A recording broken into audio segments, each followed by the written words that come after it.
The Aztecs looked at an avocado tree and named the fruit after the one body part it reminded them of.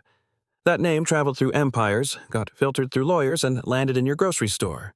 The story is weirder than you think. To understand where this word comes from, you need to picture central Mexico before European contact. The Aztec Empire, centered at Tenochtitlan, was one of the most sophisticated civilizations in the world. They had complex agriculture, detailed calendars, rich trade networks, and a language called Nahuatl that was spoken by millions of people across the region. Nahuatl was not a primitive tongue. It was precise, descriptive, and deeply metaphorical. Speakers of Nahuatl regularly built new words by combining root words to describe what something looked like, how it behaved, or what it reminded them of in the natural world. That naming method is actually common across languages. English does it too. Ladybug is named after the Virgin Mary. Dandelion comes from the French for lion's tooth. Nahuatl speakers did the exact same thing, and when they looked at the avocado tree, they reached for a very specific comparison. Origin story. Three-Minsaran, the Nahuatl word at the center of all this, is ahuacatl. It meant avocado, the fruit, but it carried a secondary meaning as well, and that secondary meaning was testicle. Linguists believe this was not accidental and not crude humor. It was observational. Avocados grow in pairs, hanging from the branch close together, and the shape of the fruit is rounded and tapered. To the Nahuatl-speaking eye, the resemblance was apparently obvious enough to name. This is traceable back to Proto-Nahuan, the reconstructed ancestor language of Nahuatl and related tongues. Linguists have identified the Proto-Nahuan root as something like pawa, meaning avocado. As the language evolved and diversified, pawa became ahuacatl, picking up its anatomical double meaning somewhere along the way. The word was well established by the time Spanish conquistadors arrived in the early 16th century. Now, here's where the journey gets interesting, because the Spanish had a problem. Ahuacatl is not an easy word for a Spanish speaker to say. The he-u combination and the final tl sound, which is a lateral affricate, do not exist naturally in Spanish phonology. So Spanish speakers did what every language does when it borrows a foreign word. They softened it, reshaped it, and bent it towards something their mouths already knew how to make. Ahuacatl became aguacate.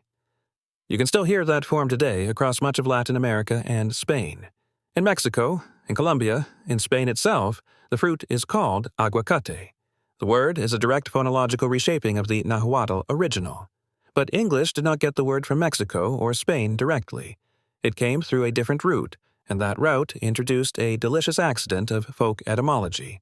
By the time Spanish explorers and colonists were writing about the fruit in documents circulating back in Europe, another Spanish word was floating around in the same conversations.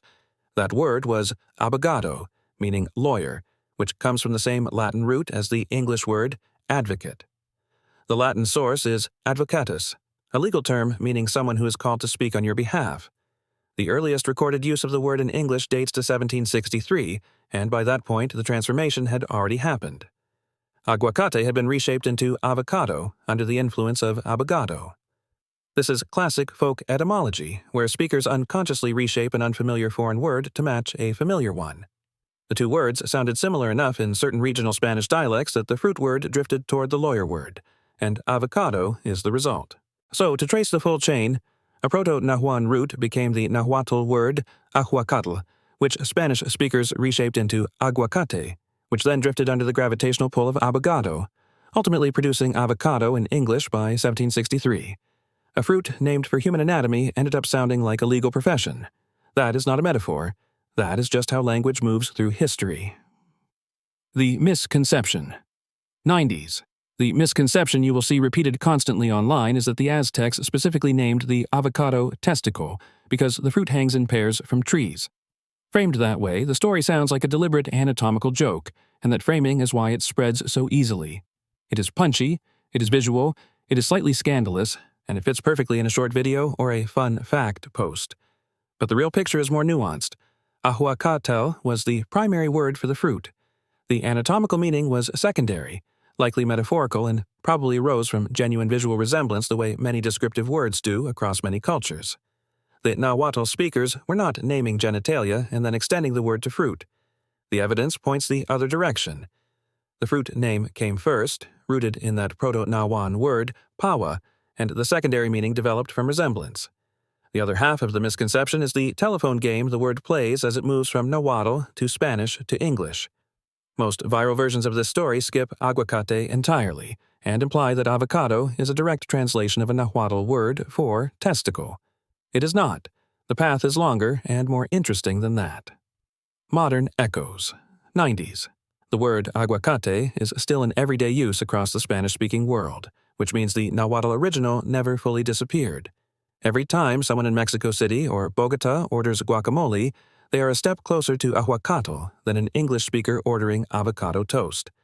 Guacamole itself comes from Nahuatl ahuacamole, combining ahuacatl with mole, meaning sauce, so the anatomical root is baked right into the dip. The legal false cognate lives on too.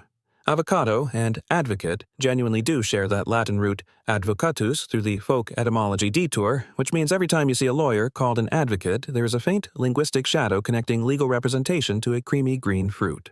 Courts and guacamole, connected by sound change and colonial era mishearing. And in the world of viral etymology content, this word has become something of a benchmark. The avocado-testicle connection is one of the most reshared etymology facts on the internet, generating massive engagement while remaining almost entirely absent from short-form video with accurate detail. Most versions get some part of the story wrong, which is part of why the corrected version travels just as far. Deeper connections. To me, Nahuatl has given English more words than most people realize. Chocolate comes from Nahuatl xocolatl. Tomato traces back to tomatl. Chili comes from chili. Coyote from coyotl. These words all followed similar paths, entering Spanish first, getting phonologically adjusted, and then moving into English as the trade networks of the colonial era spread goods and their names across the world. The pattern with avocado is actually typical of how Nahuatl loans work. A Nahuatl word gets borrowed into Spanish. Spanish reshapes it to fit its own sound system, and then English picks up